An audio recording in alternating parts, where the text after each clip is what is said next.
आपल्या समाजातील मनोविकार, मेंदूजन्य आजाराचं प्रमाण भरपूर वाढतं आहे.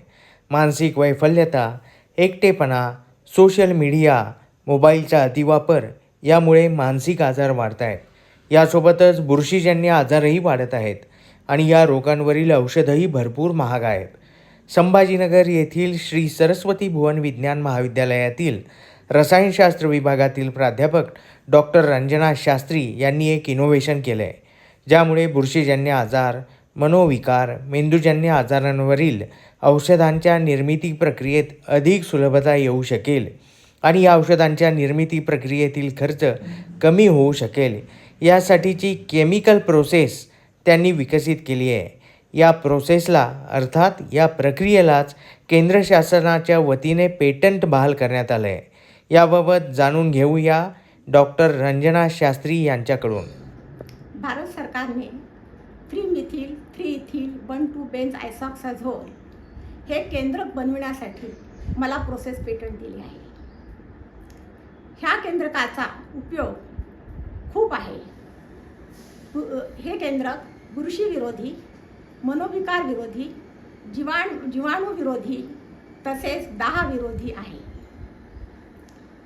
हे केंद्रक मेंदूशी संबंधित असणाऱ्या काही सायकोलॉजिकल आजारासाठी जे औषधे तयार करतात त्यामध्ये एक घटक म्हणून आहे.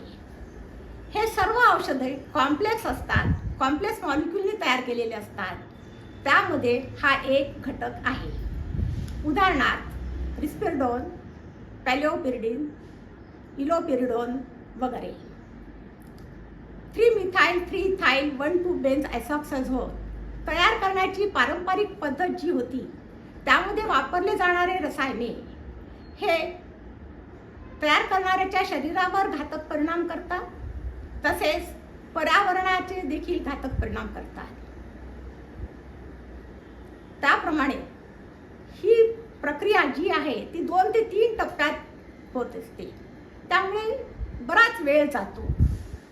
ही रसायने सर्व महाग असल्यामुळे जेव्हा हे केंद्रक तयार करतात त्याची किंमतही बरीच वाढते.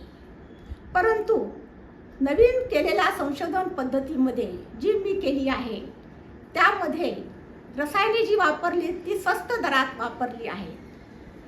तसेच त्याचा दुष्परिणामही काही होत नाही, म्हणजे दुष्परिणाम विरहित आहेत. त्यामुळे जे तयार करतात त्यांच्या शरीरावर वाईट परिणाम होत नाही, तसेच पर्यावरणाचे संरक्षणही होते. आज पर्यावरणाचे संरक्षण करणे ही प्रत्येकाची एक जबाबदारी आहे. ही प्रक्रिया कमी टप्प्यात केली जाते, म्हणजे एका टप्प्यातच केली जाते. त्यामुळे बराच वेळ वाचतो, कमी खर्च होतो. त्यामुळे हे आर्थिकदृष्ट्या सर्वांना परवडणारे आहे. ह्या प्रक्रियेमध्ये जे काही मानक वापरले आहेत ते आतापर्यंत कुठल्याही प्रक्रियेमध्ये वापरले नाहीत. त्यामुळे ही प्रक्रिया खूपच नाविन्यपूर्ण होती. थोडक्यात सांगायचं म्हणजे हे संशोधन जे मी केले आहे ते सरळ, सुलभ, आर्थिकदृष्ट्या परवडणारे आणि पर्यावरणपूरक आहे.